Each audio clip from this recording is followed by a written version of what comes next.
Baik, selamat pagi dokter. Assalamualaikum warahmatullahi wabarakatuh. Waalaikumsalam warahmatullahi wabarakatuh. Nah, Itu alhamdulillah sehat-sehat dokter. alhamdulillah baik-baik. Mana juga siap toh? Siap, siap, sampun siap dokter. Ji. Ya, Ya, nama ada Stephen dokter di sana dokter. ada ini di samping saya ini. Oh, David siap, setia siap, ini. siap. Ji, ji, ji. Wah, ini dokter ya sampai ke kantor ID katanya gitu dokter ya. Iya, soalnya habis ini kan ada acara lagi nih. Oh, ji, ji, ji. Siap, siap dokter. Ji, ji. Baik, izin Ya, kita mulai ya dokter ya. ya, mari, mari. Ya, Iya, baik kepada seluruh penonton dari seluruh Jawa Timur. Assalamualaikum warahmatullahi wabarakatuh. Selamat pagi, salam sejahtera bagi rekan-rekan semua. Izinkan saya di sini hari ini Mayan Jibril bersama pemateri kita, Dr. Andrianto, SPJP, konsultan, VH, FASCC, dan insya Allah hari Rabu ya dokter ya. Jadi dokter ya dokter ya. mudah-mudahan semoga. Insya Allah hari ini kita akan berdiskusi terkait bagaimana bahaya dari COVID-19 ini pada penyakit jantung. Insya Allah seperti itu dokter. Dan insya Allah di sini nanti akan dipandu saya dan nanti akan dipandu dari akan dijawab oleh pemateri kita, Dokter Andrianto, selaku spesialis jantung dan pembuluh darah. Dan insya Allah nanti formatnya tanya jawab gitu dokter.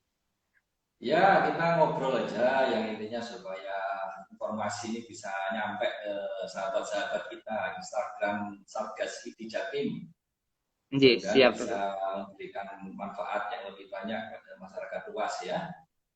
J, J, J. Siap, siap dokter. J.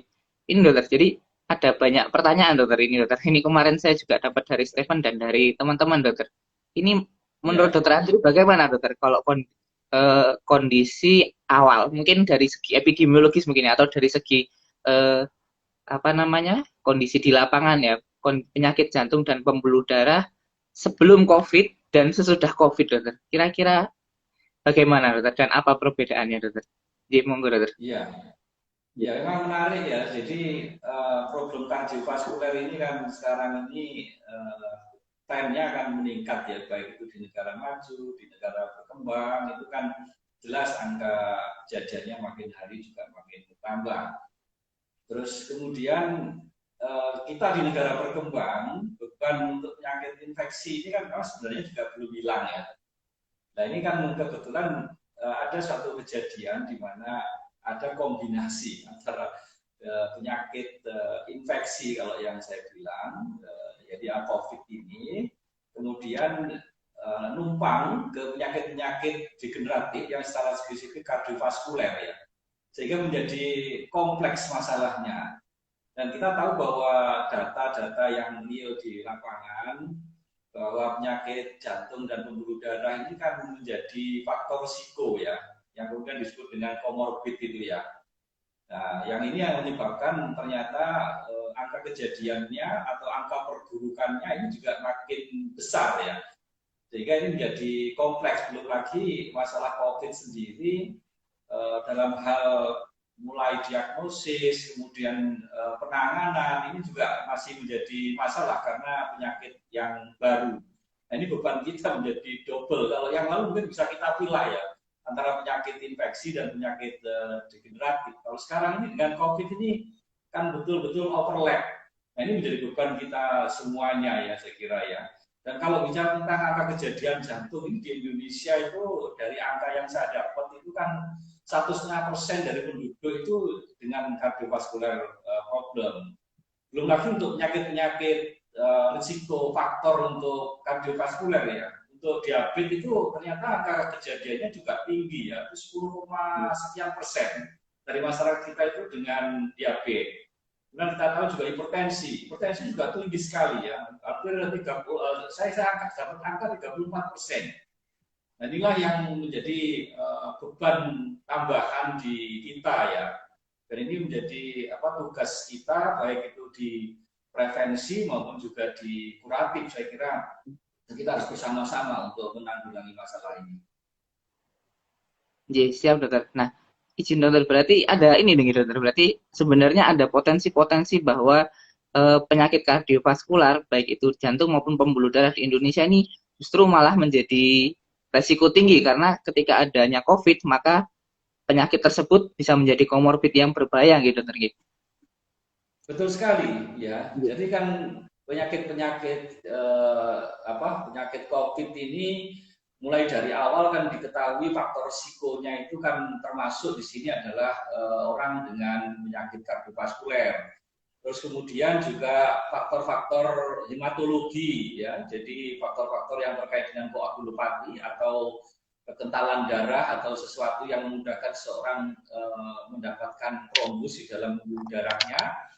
Kemudian juga banyak kan pasien-pasien kita yang dengan problem kardiak itu sesungguhnya hemostasisnya akan terganggu juga ya. Hemostasis yang juga ini hubungannya dengan ini faktor-faktor metabolik ya, dislipidemia ya, hiperkolesterolemia itu kan sebenarnya juga menjadi faktor yang sangat berpengaruh untuk timbulnya koagulopati ya sebenarnya ya.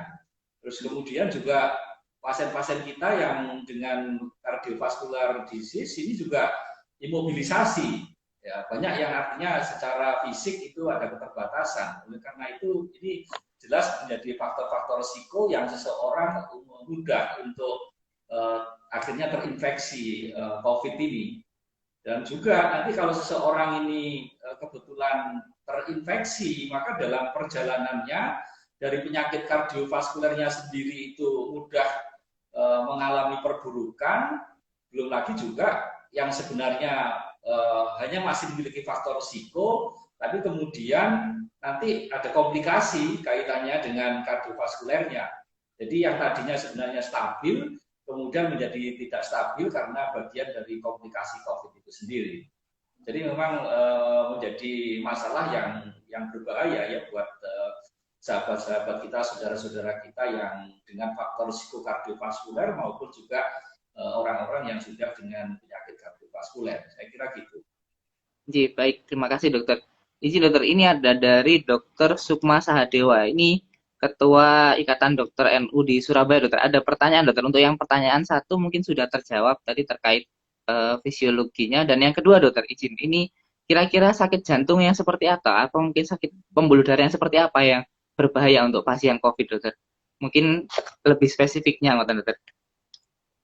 Ya, sebenarnya kalau dari data-data yang ada disebutkan prinsipnya adalah pasien-pasien dengan penyakit jantung dan pembuluh darah itu potensial untuk kemudian karena secara imunitas pun ya orang-orang seperti ini juga tidak optimal ya, sehingga ketika ada paparan infeksi maka karena imunitas yang kurang bagus akhirnya juga potensial untuk dia itu terinfeksi. Itu yang pertama ya. Jadi ya, semua penyakit kardiovaskuler pada prinsipnya karena ini menyangkut imunitas, kemudian juga imobilisasi yang tidak maksimal dan sebagainya tadi yang saya sampaikan, ini orang-orang dengan tingkat imunitas yang tidak optimal. Kemudian yang kedua, saya kira penyakit-penyakit yang hubungannya dengan disfungsi endotel. Ya, jadi kerusakan pada endotel.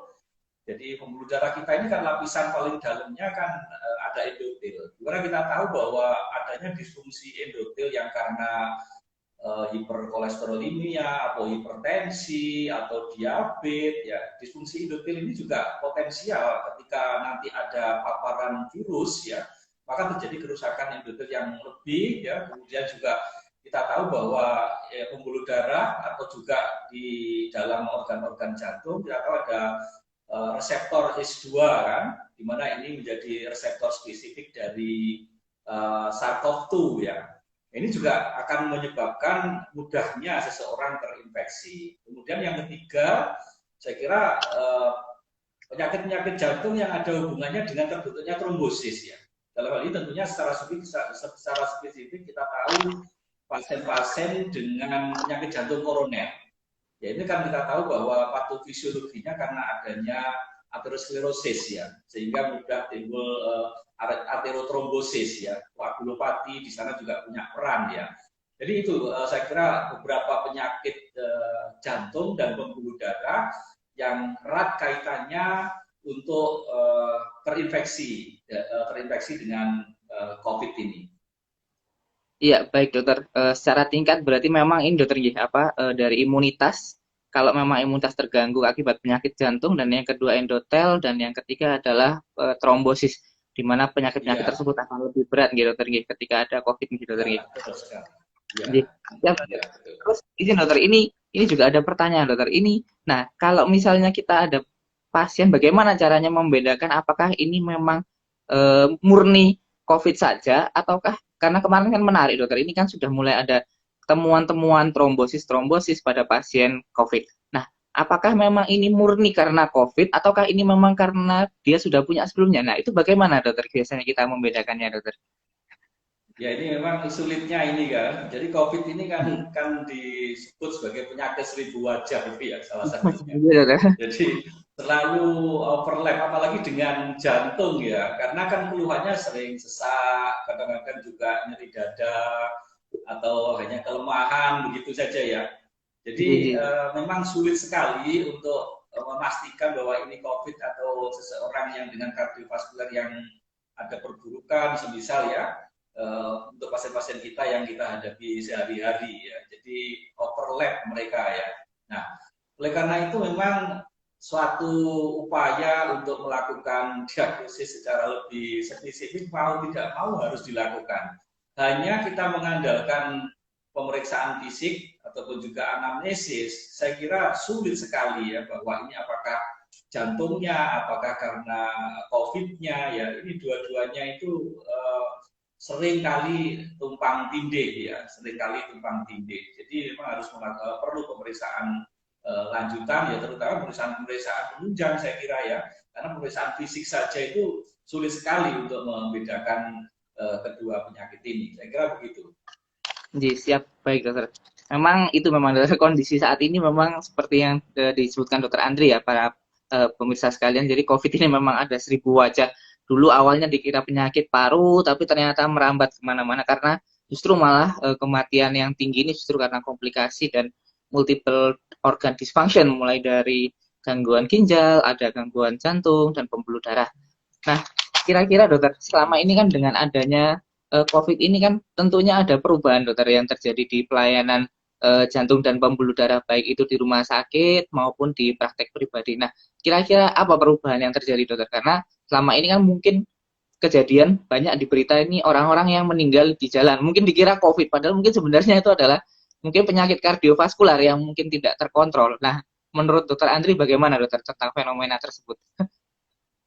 Ya, betul sekali ya. Jadi ada dua hal ya. Sebenarnya kalau kita bicara tentang penyakit jantung dan pembuluh darah dan COVID, sebenarnya ada hal yang satu apa namanya satu manifestasi yang kira-kira beda ya. Jadi gini, secara prinsip sebenarnya kalau kita ketahui bahwa penyakit kardiovaskuler itu kan penyakit yang cepat perjalanannya untuk terjadinya pemburukan.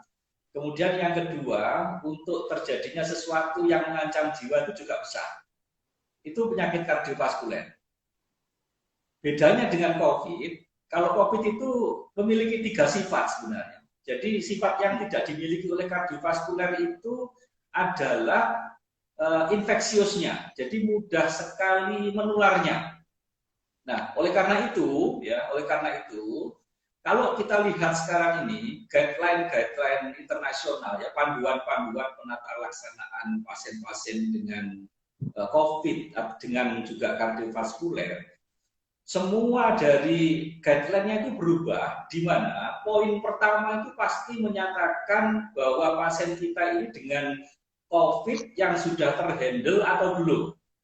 Baru kemudian kita bicara tentang guideline jantung yang selama ini sudah established. Contoh konkret, pasien kita yang ekstrim misalkan ya, dengan CPR ya, pasien-pasien yang dengan cardiac sudden death misalkan ya, kita kalau dulu kan langsung CPR.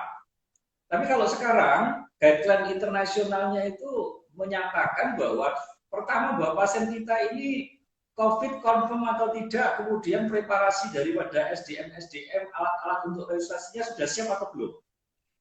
Nah ini satu bukti bahwa COVID ini betul-betul menjadi suatu penyakit yang memang memiliki sifat infeksiositas yang sangat membahayakan juga buat tenaga medis. Oleh karena itu, guideline yang kegawat daruratan yang sangat ekstrim pun masih tetap memberikan pertimbangan secara khusus untuk COVID ini. Termasuk juga pasien-pasien kita yang harus dilakukan intervensi misalkan ya untuk kardiovaskuler, pasien-pasien dengan STEMI ya, ST elevasi miokard infark atau infark jantung itu yang kita tahu. Pasti juga di sana disebutkannya adalah bahwa preparasi kita untuk menangani COVID atau handling COVID-nya itu sudah firm atau belum. Nah, kalau firm baru kita melakukan langkah-langkah tata laksana yang sudah sesuai standar. Gitu. Jadi sesuatu yang paradigmanya memang menjadi berubah sekali ya secara spesifik untuk penanganan kardiovaskuler. Ya, baik dokter. Berarti semacam ada new normal dalam pelayanan kardiovaskular gitu kan. Harus kita pastikan dulu tenaga kesehatan aman dan pasiennya aman, dokter. Nah, ini juga menarik. Nah, ini terkait kegawat daruratan juga, dokter. Ini kan berarti kan kita kan selama ini kan melihat bahwa ketika di pandemi COVID ini di beberapa negara, di China, di Italia, maupun bukan di Indonesia dengan adanya kegawatan kardiovaskular, orang mulai ragu-ragu, dokter, untuk melakukan RJP atau melakukan resusitasi jantung paru ketika ada kondisi-kondisi misalnya meninggal mendadak seperti itu. Karena memang di sini tenaga kesehatan juga mungkin ragu-ragu ya, karena kan kita tidak memiliki testing yang cepat, dokter, untuk memastikan, mungkin kecuali rapid test. Nah, menurut pandangan dokter bagaimana, dokter? Apakah ini akan berlanjut atau menunggu sampai mungkin pandemi selesai, nanti akan kembali lagi seperti semula, dokter, untuk terkait hal tersebut? Ya, ini kalau melihat perkembangannya ini kan COVID ini saat ini untuk dicegah ini kan juga masih belum berhasil ya. Sehingga kita selalu berasumsi, kalau tenaga medis itu kan selalu berasumsi yang terburuk ya, untuk melakukan preparasi segala sesuatunya ya, termasuk juga dalam RJPO ya, resusitasi jantung paru ketika ada pasien-pasien yang dengan henti jantung ya. Jadi ya semuanya mesti memastikan ya bahwa kita melakukan suatu tindakan kegawat daruratan itu ya tentu dengan APD level yang tertinggi ya. APD level yang tertinggi itu ya tentu menjadi sesuatu yang harus ya. Kalau tanpa ada APD yang tertinggi, rekomendasinya pun kita memang juga tidak disarankan untuk melakukan pertolongan itu begitu ya. Karena kan juga ini sudah menjadi, saya kira, kode etik kita bahwa kita di dalam hal mengupayakan kesembuhan, keselamatan pasien itu juga tidak lepas juga terkait dengan keselamatan dari nakesnya sendiri. Itu kan saya kira juga menjadi etik kita yang tentu harus kita praktekkan di dalam praktek-praktek profesi sehari-hari. Saya kira begitu. Iya, baik. Terima kasih, dokter. Memang prinsip yang harus diketahui rekan-rekan semua. Jadi di sini kita harus melindungi diri sendiri terlebih dahulu, karena ibarat di pesawat ketika ada gawat darurat, pertama harus menyelamatkan diri, karena dengan kita menyelamatkan diri kita bisa menolong lebih banyak orang lagi. Begitu, dokter. Betul sekali. Betul sekali. Siap. Betul sekali. Terus izin, dokter. Nah, ini kan sekarang terjadi yang namanya fenomena ini, dokter. Fenomena di mana pasien itu takut ke rumah sakit, dokter. Pasien jantung ini kan rata-rata pasiennya kronis dan dia membutuhkan obat jangka panjang, bahkan mungkin seumur hidup. Nah, menurut dokter bagaimana, dokter, mengatasi fenomena hal ini, dan ke depan apakah pasien-pasien tersebut perlu takut atau sebenarnya tidak perlu takut sebenarnya, dokter, untuk ke dokter jantung maupun ke rumah sakit, dokter? Ya, sebenarnya ini juga termasuk menjadi saran kepada saudara-saudara kita yang dengan masalah jantung ya. Intinya kan kita ketahui semua bahwa rumah sakit ini kan juga menjadi tempat yang risiko tinggi ya sesungguhnya terkait dengan penyebaran penyakit infeksi secara khusus ya, apalagi COVID ini ya. Ya oleh karena itu kewaspadaan itu tentu menjadi sesuatu yang harus tetap kita lakukan ya di dalam hal kita berkunjung ke rumah sakit. Demikian pula saya kira juga rumah sakit pun juga harus menyediakan suatu perlindungan yang maksimal ya pada risiko-risiko yang terkait dengan penyebaran COVID ini ya. Ini saya kira sesuatu yang harus dilakukan oleh kedua belah pihak ya. Dari dalam hal ini juga rumah sakit saya kira nakesnya juga harus memberikan proteksi keamanan buat dirinya dan juga kepada pasiennya ya. Ya oleh karena itu kewaspadaan bukan berarti takut saya kira ya. Yang penting kita mengetahui di mana, kapan, ya bagaimana, itu saya kira tetap untuk kita lakukan sehingga terkait dengan pengelolaan penyakitnya itu menjadi tetap baik ya. Karena kita tahu bahwa penyakit-penyakit jantung ini kalau tidak dikelola dengan baik, yang seharusnya minum obat teratur, satu contoh, tapi ternyata tidak minum obat, maka akan menjadi penyakitnya itu terjadi perburukan ya. Oleh karena itu kontrol rutin terkait dengan penyakitnya itu menjadi kewajiban. Nah, masalah bahwa apakah harus datang ke rumah sakit atau tidak, saya kira kalau memang kondisinya masih stabil ya bisa disampaikan keluhan-keluhannya, apalagi sudah bisa melakukan pemeriksaan mandiri tekanan darah, kemudian denyut jantung, syukur-syukur kalau ada saturasi oksigen ya, itu sesuatu yang sangat bermanfaat untuk disampaikan ke dalam petugas rumah sakit, dokter jantungnya misal dalam keadaan stabil seperti itu sebenarnya juga tidak harus ke rumah sakit ya, kecuali kalau memang dalam keadaan yang tidak stabil, pasiennya keluhan sesak dalam keadaan istirahat atau aktivitas ringan juga sudah sesak ya, ada tekanan darah yang kurang atau yang turun, misal nadinya juga makin cepat atau terlalu lambat. Ya, ini satu tanda-tanda yang memang harus diperiksa secara fisik, secara langsung oleh dokternya, sehingga yang memerlukan ke rumah sakit. Nah sekarang kan juga sudah mulai nih digulirkan terkait dengan telemedicine ya. Mudah-mudahan ini juga semakin hari semakin mapan sistemnya ya, sehingga betul-betul bisa memfasilitasi saudara-saudara kita yang dengan problem-problem penyakit-penyakit kronis ya, seperti yang sekarang ini ya. Kalau dulu orang selalu memakai ini pertemuan ini dengan fisik dan sebagainya. Nah, sekarang sudah mulai mapan ya bagaimana sistem bisa memfasilitasi untuk kegiatan-kegiatan kita yang dulunya harus kontak fisik, yang sekarang bisa diminimalisir. Saya kira gitu. Ya, baik. Terima kasih dokter. Jadi memang perlu ini rekan-rekan semua kolaborasi yang baik dari rumah sakit, harus memastikan bahwa rumah sakit itu aman, karena sekarang itu citranya rumah sakit ini jadi sarang COVID, padahal sebenarnya dibedakan gitu dokter ya, harusnya gitu. Dan memang selama ini di Sutomo juga insya Allah sudah dibedakan. Jadi harusnya memang pasien sudah tidak perlu takut dan khawatir lagi untuk bisa mendapatkan pelayanan jantung. Sekaligus kalau memang itu ada kegawatan, maka juga harus rekan-rekan semua bisa disampaikan juga bagi para dokter di seluruh Jawa Timur. Kalau memang ada gejala jantung, silahkan segera datang ke rumah sakit. Justru malah lebih berbahaya kalau nanti menunda-nunda gitu. Dan memang kalau tidak terlalu perlu, bisa memanfaatkan fasilitas telemedicine. Gitu.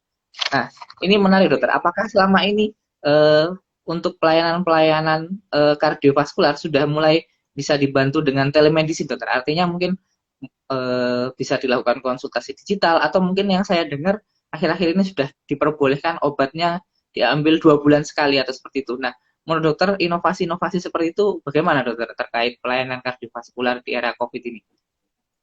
Ya, jadi dari perhimpunan sendiri sebenarnya juga sudah membuat awalan ya untuk tata laksana penyakit-penyakit kita dengan telemedicine itu sudah mulai dibicarakan ya.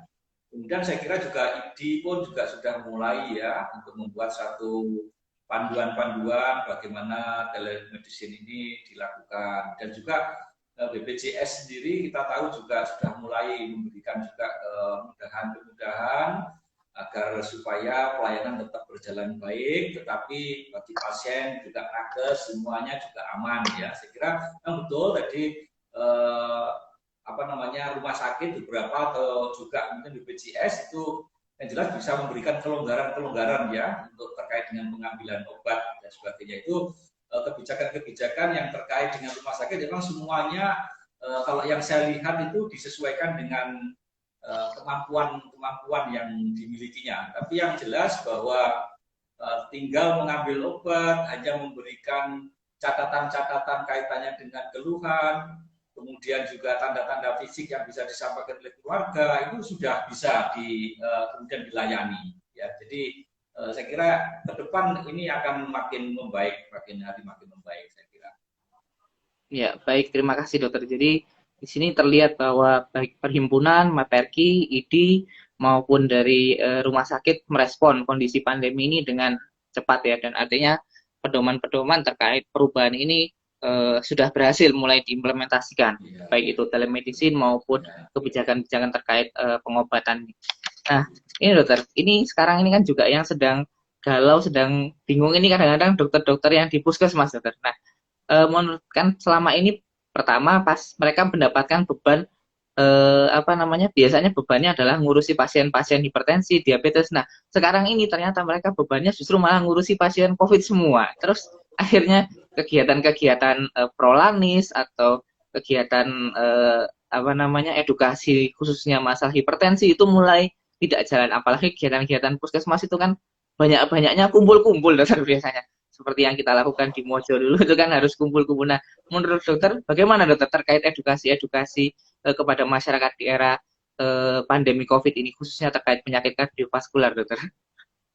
Iya, ya betul. Jadi memang selama ini beban kita, yang akhir-akhir ini beban kita ini tenaga medis itu menjadi double ya, jadi beban ganda. Ya, dan memang masalah COVID yang kita sadari kan tidak bisa memang kita abaikan begitu saja ya. Jadi ya tetap COVID saat ini memang menjadi prioritas. Karena tadi kalau bicara tentang kardiovaskuler itu kan bebannya dua. Jadi bahwa penyakit ini cepat, penyakit ini juga mengancam jiwa. Tapi tidak ada infeksiusnya. Nah, kalau COVID ini kan infeksius ya, mudah menular. Jadi bebannya mau tidak mau ini menjadi skala prioritas kalau menurut saya. Ya oleh karena itu maka semua kegiatan-kegiatan yang berhubungan dengan tugas kita masing-masing, mungkin secara spesifik ini adalah penyakit kardiovaskuler ya, tentu juga harus sejalan dengan bagaimana protokol-protokol yang seharusnya dilakukan untuk pencegahan COVID ini ya. Saya kira kegiatan-kegiatan penyuluhan, prolanis tadi itu ya, pertemuan-pertemuan dengan kader dan sebagainya memang mau nggak mau harus mengadopsi kebiasaan baru ya dengan new normal ini. Saya kira ya ini sudah menjadi sunatullah kira-kira ketika kita ini dihadapkan pada jenis penyakit yang sangat infeksius begini. Di satu sisi kita sudah memiliki kemampuan teknologi yang lebih canggih ya untuk memfasilitasi hambatan-hambatan kita di kehidupan sehari-hari. Ya, jadi ya kegiatan-kegiatan untuk pencegahan promotif juga ya untuk masalah penyakit kardiovaskuler saya kira tetap digalakkan ya, tetapi dengan tata cara yang sejalan dengan bagaimana pencegahan COVID itu harus kita laksanakan. Ya, baik dokter. Jadi memang sekarang rekan-rekan yang ingin mengedukasi, yang mungkin penyuluhan dipersilahkan, tapi harus tetap memperhatikan protokol kesehatan, karena kalau tidak jalan ya kasihan sebenarnya pasien-pasiennya seharusnya mendapatkan edukasi tersebut gitu. Dan harus teman-teman rekan-rekan ketahui dari rekan-rekan di seluruh Jawa Timur, jadi protokol kesehatan memang salah satu yang cukup cukup menarik ya, karena dengan menggunakan masker baik kita maupun pasien itu infeksi itu bisa berkurang sampai tinggal 1,5% gitu. Dan terbukti bahwa alhamdulillah di pelayanan kita juga meskipun beberapa kali bertemu dengan pasien COVID, saya juga bertemu pasien COVID, tapi dengan penggunaan APD yang sesuai, itu insya Allah justru malah benar-benar memberikan perlindungan gitu. Jadi tidak perlu khawatir apabila protokol kesehatan dapat diterapkan dengan baik. Ya. Terus Baik dokter. Nah, terkait itu juga dokter. Nah, kira-kira dokter, apakah ada rencana-rencana dokter dari dokter Andrianto maupun Satgas dari COVID di Jawa Timur ini terkait penanganan COVID di Jawa Timur, dan mungkin lebih spesifiknya juga terkait pasien-pasien yang memiliki komorbid penyakit jantung dokter, karena dulu kan sering dikampanyekan bahwa oh orang-orang itu harus dipisah, ini yang sehat mungkin boleh kerja dulu, terus ini yang sakit atau mungkin punya komorbid nanti dulu di rumah dulu, atau bagaimana dokter untuk rencana ke depannya dokter? Ya, betul sekali ya. Jadi kalau kita ketahui ya, kalau bicara tentang risiko pasien-pasien dengan jantung dan pembuluh darah, itu kan faktanya ini menjadi apa namanya variabel atau faktor yang berpengaruh untuk terjadinya perburukan ya. Ini satu catatan ya bahwa di di Jawa Timur ini angka kematian terbesar hampir sekitar 80% itu untuk COVID ini adalah pasien-pasien yang dengan komorbid. Ya, dengan komorbid ini ya kita tahu bahwa di sana ada hipertensi, ada diabetes, kemudian ada penyakit ginjal dan juga penyakit jantung sendiri. Nah, sebenarnya ketiga penyakit tadi yang saya sebut, diabetes, hipertensi, ginjal, ini kan juga menjadi faktor risiko untuk penyakit jantung.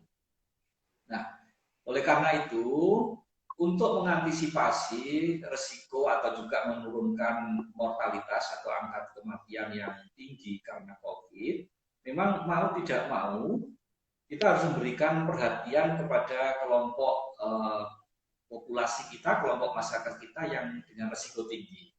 Ya, oleh karena itu saya kira kebijakan-kebijakan ke depan yang memberikan perlindungan lebih kepada kelompok-kelompok rentan ini harus dilakukan.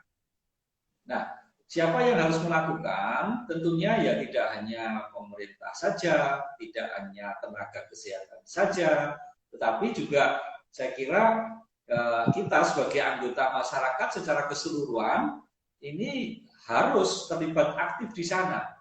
Ya, jadi kalau ini contoh-contoh saja misalkan, ya, kalau kita yang sehat misalkan atau yang muda yang ketika terpapar karena imunitasnya tinggi akhirnya tidak terinfeksi, ini juga harus berhati-hati ketika kontak dengan orang tua kita, dengan saudara kita yang dengan penyakit-penyakit jantung atau penyakit-penyakit lain yang berpotensi untuk menjadi komorbid tadi itu, ya. Termasuk juga kita harus mensupport ya segala sesuatu yang menjadi kebutuhan saudara-saudara kita, orang tua kita yang kebetulan dengan usia lanjut dengan komorbid, untuk supaya tidak ya bertemu ya berkerumun dan sebagainya, karena ini akan mudah sekali untuk kemudian terinfeksi, dan bila mana terinfeksi kan jatuh ke perburukan. Ini jelas angka-angkanya secara data, secara statistik itu sangat kuat ya. Oleh karena itu sekali lagi semua pihak harus memberikan perlindungan. Ya, saya kira ini sumber dayanya akan sangat tergantung kepada masing-masing ya. Ya mungkin kalau ada yang keluarga kebetulan anggotanya ini banyak yang masih bisa aktif dan sebagainya, bagaimana ketika dia harus keluar memberikan proteksi dirinya untuk tidak terkena. Kalau sudah di rumah bagaimana datang kemudian harus memberikan proteksi kepada dirinya, lekas-lekas cuci tangan, kemudian ganti baju dan sebagainya. Nah, itu harus menjadi kebiasaan-kebiasaan baru. Dan semua program kita, semua apa yang dilakukan oleh katakanlah pemerintah juga ya, mungkin juga orang-orang yang sudah sadar, tanpa didukung oleh semua pihak, karena penyakit ini kan menyebar. Jadi kalau satu tidak sadar, yang lain sadar, ya tentu saja yang satu ini akan juga berpotensi memberikan penularan kepada yang lain. Ya, jadi semua pihak harus bersama-sama memberikan perhatian kepada kelompok rentan sehingga tidak menjadi sumber infeksi baru, dan juga kalau misalkan terinfeksi pun pada orang-orang seperti ini tidak sampai jatuh ke keadaan yang lebih buruk lagi. Ini menjadi tugas kita semuanya. Ya, baik. Terima kasih, Dokter. Jadi memang prinsipnya kita harus saling bekerja sama semua, baik dari pemerintah, ID, maupun para penonton-penonton sekalian di sini harus benar-benar memperhatikan kalau memang keluarganya ada yang memiliki komorbid, khususnya penyakit jantung, terus penyakit pembuluh darah, diabetes, harus benar-benar menjaga mereka karena mereka adalah kelompok yang paling rawan dan berisiko tinggi untuk meninggal ketika terjadi infeksi dari COVID. Memang selama ini laporan dari beberapa penelitian memang mengatakan ada resiko kematian akibat adanya penyakit jantung dengan COVID bisa sampai 2 sampai 3 kali lipat ketika ada penyakit pembuluh darah maupun jantung dan diabetes.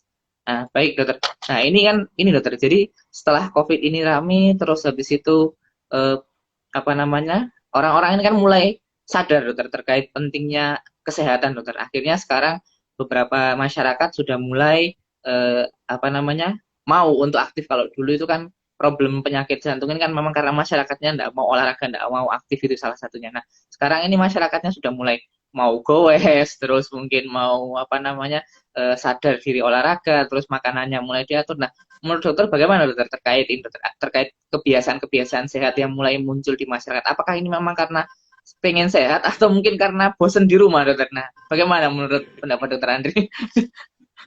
Ya kira-kira dua-duanya ya, karena sudah lama dikurung itu. Jadi sekarang mungkin sudah saatnya ya. Tetapi intinya memang perilaku hidup sehat ya, perilaku hidup bersih dan sehat ya. Ini kapanpun, dimanapun ya, saya kira memang harus kita terapkan ya. Jadi ini sebenarnya kita ini diingatkan kembali ya. Dengan adanya COVID ini sebenarnya banyak sekali pelajaran yang kita bisa petik hikmahnya ya. Jadi perilaku hidup bersih dan sehat ini saya kira tidak hanya masalah COVID sebenarnya ya, PHBS ini. PHBS ini akan menyangkut hampir semua penyakit sebenarnya ya. Ya baik itu penyakit degenerasi maupun penyakit infeksi. Kalau PHBS-nya bagus, maka angka kejadiannya juga akan turun ya. Kenapa negara-negara maju itu kalau kita lihat statistiknya secara epidemiologi itu baik penyakit infeksi juga penyakit degenerasi itu lebih mudah untuk dikendalikan ya. Karena saya kira karena PHBS-nya ini yang lebih tertata ya. Ya oleh karena itu saya kira nanti pun setelah COVID bisa kita kendalikan, saya kira memang PHBS itu perilaku hidup bersih dan sehat ini tetap harus kita masyarakatkan, harus kita terapkan di dalam kehidupan kita sehari-hari ya. Saya kira itu. Ya, baik, terima kasih dokter. Jadi memang ini jadi momentum ya dokter ya. Jadi seorang orang akhirnya mulai sadar akhirnya. Kalau dulu mungkin bahkan kita sendiri mungkin jarang-jarang cuci tangan, jarang pakai masker. Sekarang alhamdulillah bisa lebih disiplin dokter gitu. Ya, dan Ya sebagai mudah-mudahan ini ibu, menjadi kebiasaan baru betul gitu ya. siap-siap dokter. Dan ini sekarang juga saya juga merasakan sendiri ternyata kalau pakai masker terus tuh enggak pernah pilek. Berarti dulu pilek ini karena mungkin ini ya, mungkin mungkin karena enggak disiplin. Cuma kalau saya pakai masker dengan double 2, double 3 itu jadinya gampang capek jadi. Kamu sampai ini. Nah, nah ini dokter, ini juga jadi pertanyaan dokter. Ini kan sekarang itu banyak hoax masalah masker itu dokter. Nah, ada yang bilang wah kemarin itu kan di berita itu juga ada yang cerita itu misalnya di wawancara di pasar-pasar kenapa orang-orang kok nggak mau pakai masker, wah pakai masker ini nanti tambah sesek matinya karena sesek bukan karena COVID ini. Nah, sedangkan penyakit jantung ini kan beberapa manifestasi klinisnya kan juga ada sesak. Nah, menurut dokter bagaimana dokter untuk pasien-pasien jantung ini untuk penggunaan maskernya dokter? Ya saya kira nomor satu ya, kan masker ini sendiri kan ada protokolnya ya untuk digunakan ya. Ya kalau memang dirasakan bahwa tempat kita ini dengan risiko yang tidak ada, semisal ya kita kan tidak harus pakai masker. Terus kemudian kalau di tempat-tempat yang memang sangat berisiko tinggi, ya protokol itu harus ketat kita lakukan. Dan kemudian ya kita harus juga selalu memperhatikan bagaimana apa yang kita rasakan ketika pakai masker ya. Jadi kalau kalian pakai masker kemudian sudah menggem-menggem gitu ya jangan dipaksakan. Berarti harus maskernya masker oksigen kira-kira kan gitu ya. Jadi harus masker oksigen kan begitu ya.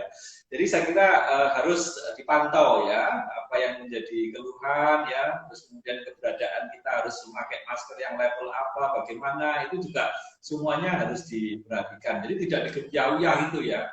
Saya kira ini sangat individual ya, sangat individual ya. Tapi bahwa masker ini menjadi satu yang penting untuk memproteksi diri kita, untuk melindungi diri kita. Ya, kan banyak bukti dari penelitian juga sudah menyatakan bahwa masker itu kan 90% lebih untuk bisa mencegah risiko penularan ataupun juga tertular ya. Asalkan maskernya juga sesuai standar ya. Nah kita ini kan biasa juga dengan produk-produk yang mohon maaf ya kebetulan standarnya itu katanya standar tapi ternyata juga substandar ya.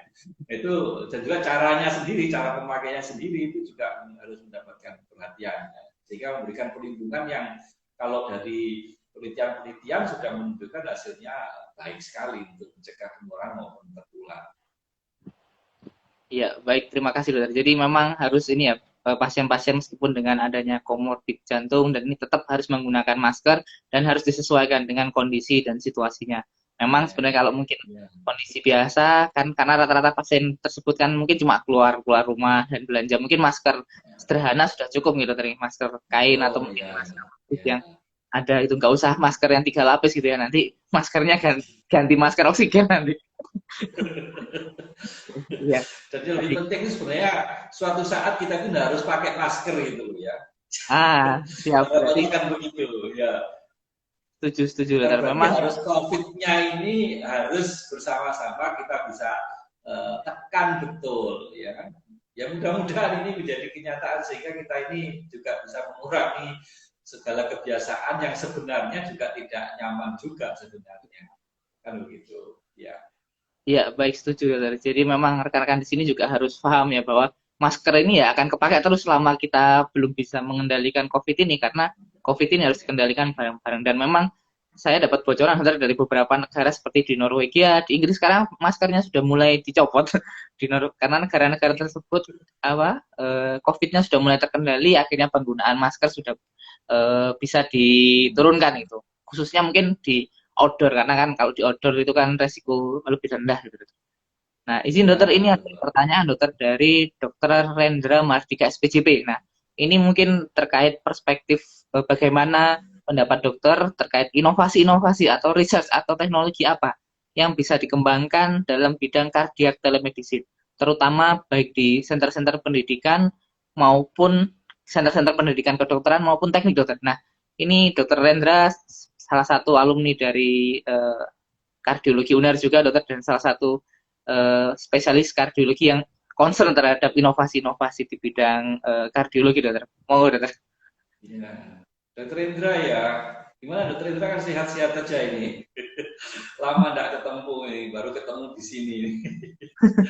Iya, ya betul Dokter Indra. Jadi kita sebenarnya kalau di bidang kardiovaskuler itu kan sejak awal perkembangannya untuk mengadopsi teknologi ini kan sudah luar biasa ya. Jadi ya mulai dari pemeriksaan-pemeriksaan yang kita lakukan ya karena ini ya kalau saya kira karena anatominya jantung itu ada di dalam dan juga jantung ini tidak bisa dijangkau langsung ya saya kira kan memang modalitas yang berbasis pada teknologi itu kan menjadi keniscayaan ya. Nah, yang terkait dengan COVID saat ini ya memang dengan berkembangnya telemedicine ya terutama ya. Baik telemedicine itu kan banyak sekali ya. Mulai dari aspek diagnostik kan juga sebenarnya juga bisa menyangkut telemedicine. Kan sudah juga banyak dikembangkan itu yang namanya pemeriksaan ECG ya, yang dimonitor dengan telemetri itu dengan jarak jauh itu kita sudah bisa mendapatkan info misalkan itu kan juga suatu ranah yang bisa diinovasikan ya. Kemudian ya saya kira pemeriksaan pencitraan kardiovaskuler, ya, kardiovaskuler imaging apa itu kalau memang dimungkinkan ya saya kira makin hari juga makin banyak peluang untuk bisa dikembangkan sehingga kontak terhadap pasien itu juga misalkan tidak harus berlama-lama misalkan ya. Sekarang misalkan USG jantung itu kan sudah 15 menit ya, minimal kan 15 menit ya. Ya. Nah, 15 menit itu sudah masuk kontak erat ini. Sudah langsung kalau seseorang bukan tidak pakai APD kan sudah masuk kontak erat ini ya.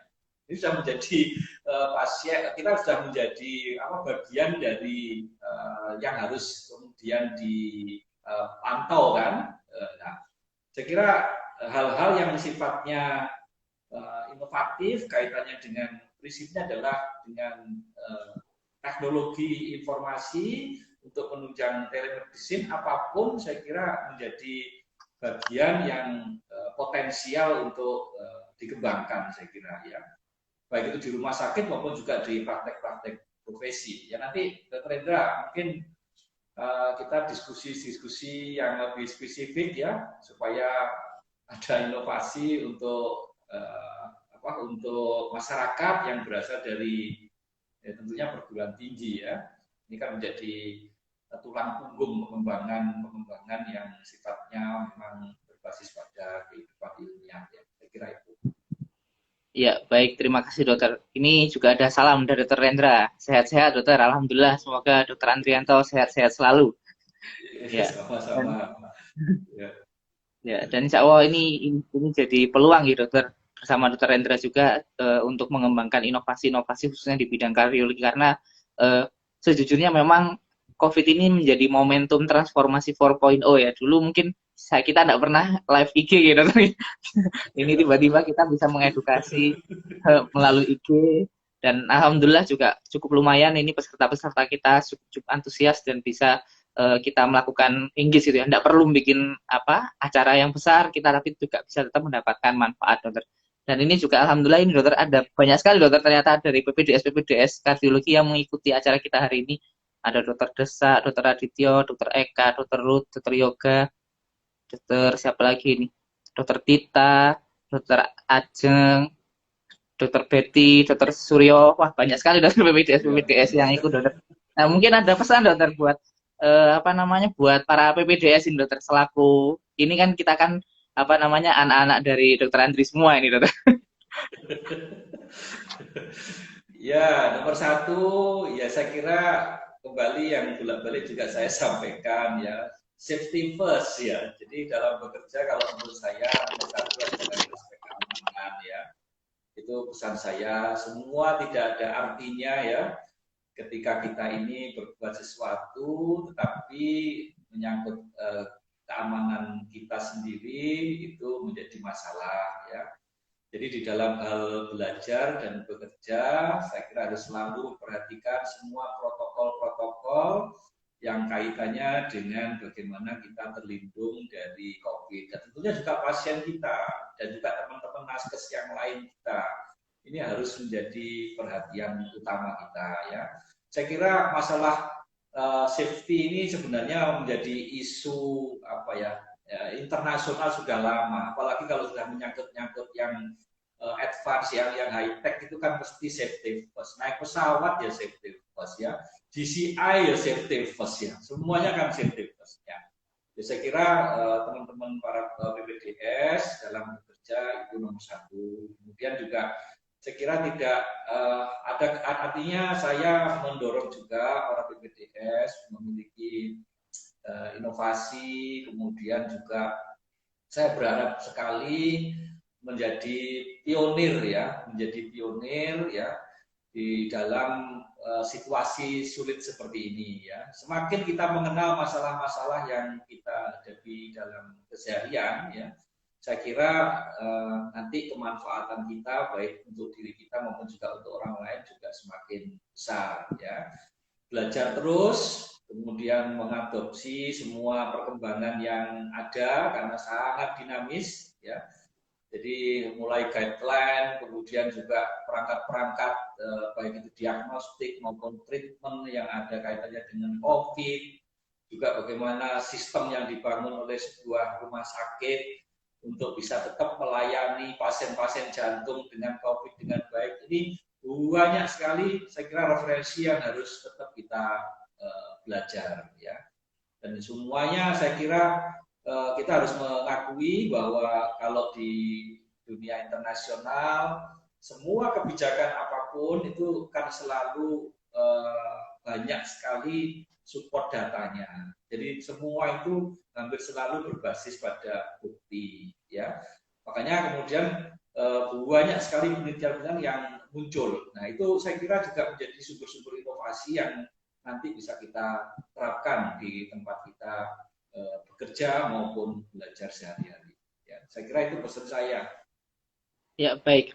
Terima kasih, Dokter. Jadi, kita juga dari para PPDS sangat senang sekali karena Dokter Andri ini salah satu yang sejak awal, gitu, Dokter, gitu, sudah memperkenalkan yang namanya isu safety kepada para PPDS. Bahkan sebelum semua prodi-prodi lain itu mikir untuk bikin kursinya itu berjarak, Dokter Andri sudah memberikan inisiatif seperti itu, maupun kesiapan APD dan safety yang lainnya. Karena bagi para PPDS ini, safety ini menjadi isu juga yang sangat penting karena sebelum kita menolong orang harus kita pastikan diri kita aman, Dokter. Baik, siap, Dokter. Kita ucapkan terima kasih, Dokter. Nah, ini, Dokter, untuk terakhir, Dokter, ini kebetulan waktunya sudah mau habis, Dokter. Mungkin barangkali ada pesan, Dokter, dari Dokter Andri khususnya kepada para pasien-pasien, karena di sini insya Allah penontonnya kita tidak hanya dokter, ada juga dari masyarakat umum sekitar separuh, Dokter. Nah, kira-kira apa, Dokter, pesan Dokter Andri bagi pasien-pasien yang punya penyakit kardiovaskular? Apakah mereka mungkin harus khususnya untuk mencegah COVID, dan bagaimana mereka tetap bisa menjaga supaya obat-obatan yang mereka dapatkan dan pelayanan kardiovaskular mereka itu tetap sesuai dengan mereka. Monggo, Dokter, untuk pesan-pesannya, Dokter. Baik, Dokter Jibril, ya ini sebagai statement penutup ya. Jadi yang pertama tadi sudah disinggung ya, untuk kita semua harus menerapkan PHBS ya, perilaku hidup bersih dan sehat ya. Itu nomor satu. Bersih itu yang mulai cuci tangan tentunya ya. Terus kemudian sehat itu yang mulai dari dietnya yang baik, istirahatnya yang cukup, olahraga juga yang memadai. Ya, itu saya kira perilaku hidup bersih dan sehat yang sangat bermanfaat untuk bisa kita lakukan. Kemudian yang kedua, selain PHBS, adalah kita mematuhi semua protokol kesehatan yang sekarang ini disarankan banyak pihak, terutama oleh pemerintah dan juga tenaga-tenaga kesehatan. Ya, itu saya kira harus kita jalankan, mulai dari yang pertama physical distancing, ya, jaga jarak. Jadi jaga jarak. Kalau orang Surabaya sekarang itu triwani katanya ya, triwani. Ya. Jadi wani iso, ya, wani cuci tangan ya, wani ngedoh ya, wani jaga jarak, kemudian wani maskeran, triwani. Nah, ini kan protokol yang menjadi anjuran, saya kira cocok dengan anjuran pemerintah dengan triwani ini. Kalau orang bonek bilangnya triwani, yaitu kita lakukan ya, ketat kita lakukan. Terus kemudian yang ketiga, menjaga supaya kondisi jantungnya itu stabil. Memang kalau kita tahu bahwa penyakit jantung ini kalau dikatakan sembuh total itu kan sulit, karena bukan penyakit infeksi dasarnya, penyakit degenerasi. Jadi penyakit yang memang secara alamiah, namanya organ kita itu kan makin hari bukan makin kuat, tapi makin hari makin kurang kuat. Nah, kalau keadaannya stabil, tentu ini akan bisa menjaga secara keseluruhan tubuh kita dan juga secara spesifik jantung kita ini bekerja bisa mensupport aktivitas kita sehari-hari. Jadi menjaga jantung kita baik. Dan menjaga jantung baik ini ya tentu kemudian kita harus minum obat teratur. Ya, obatnya terus diminum sesuai dengan yang disarankan oleh dokter-dokter yang kebetulan merawat kita semuanya. Dan kalau memang ada keluhan-keluhan yang sifatnya lebih dari biasanya, misalkan kalau biasanya tidak berdep berlebihan, tidak sesak berlebihan, tidak nyeri dada, ya, tidak gampang pingsan, ya misalkan. Nah kalau ada keluhan-keluhan yang misalkan gampang pingsan, berdep, nyeri dada, sesak, ya kita mesti harus datang ke rumah sakit. Dan datang ke rumah sakit saya kira tidak perlu takut, karena rumah sakit juga sudah berupaya maksimal untuk memberikan perlindungan kepada pasien-pasien untuk tidak terkena paparan COVID. Ini sudah menjadi protap ya. Tapi kalau memang tidak dibutuhkan ke rumah sakit, saya kira fasilitas-fasilitas yang terkait dengan pengobatan jarak jauh dalam tanda petik itu sudah juga mulai dikembangkan, dan saya kira pengembangan itu juga tetap dilaksanakan dengan penuh tanggung jawab ya oleh dokter maupun oleh rumah sakitnya. Ya, saya kira itu. Ya, baik. Terima kasih banyak, Dokter Andrianto. Jadi, para pemirsa sekalian, para penonton, jadi khususnya rekan-rekan yang mungkin punya keluarga dengan penyakit jantung harus benar-benar menerapkan PHBS. Lalu obat harus tetap diminum teratur dan jangan takut ke rumah sakit karena rumah sakit insya Allah memberikan layanan yang terbaik dan kita akan mengusahakan sebaik mungkin supaya pasien-pasien ini tidak terpapar COVID, dan insya Allah protokol-protokol tersebut juga sudah kita terapkan di rumah sakit kita gitu kan, di Sutomo maupun Ya, di PPJT, sehingga pasien sudah tidak perlu khawatir lagi gitu, karena pada dasarnya yang penting adalah pelayanan jantung itu harus tepat, rutin kontrol, dan kegawatan harus diatasi dengan segera. Oke, baik. Terima kasih banyak Dokter Andrianto atas waktunya hari ini. Semoga rekan-rekan sama-sama. semua, baik para PPDS maupun para penonton umum maupun para dokter-dokter umum, dokter yang ikut hari ini bisa terinspirasi dokter dan mulai tahu bagaimana caranya untuk menangani penyakit kardiovaskular di era COVID ini. Semoga bermanfaat dokter. Insya Allah ini sangat bermanfaat sekali atas nama pribadi maupun atas nama PPDS Kardiologi UNER. Dan dari tim Satgas COVID ini saya ucapkan terima kasih banyak atas waktunya hari ini, Terima dokter. kasih. Oke, Ya. ya. Terima kasih Dan insya Allah, banyak ya. dan Salam insya Allah sehat buat kita semuanya. siap-siap dokter. Ye, semoga sehat-sehat Ya. selalu gitu dokter. Ye. Insya Allah nanti Amin, itu amin. dokter, saya nanti datang gitu dokter Ye, sama teman-teman di yudisiumnya dokter. Ye, semoga. Monggo, ini suratnya belum datang kok, suratnya. Nanti kalau suratnya datang dikasih tahu. Oh, dokter. Ye, katanya hari Rabu dokter. Ya, informasinya, tapi suratnya kan nanti tidak ada suratnya datang ke sana kan nanti ada apa-apa. Oh, ye, siap-siap siap dokter, siap-siap. Ye, semoga Oke, lancar terima dokter. kasih banyak. Amin, amin. Amin. Kamu Terima sudah kasih, siap-siap ini. Mas Jibril. Ye, ye, ye. Iya, terima Ye, kasih. dokter. Ye, Ya, semoga terima kasih banyak. Ya, terima kasih.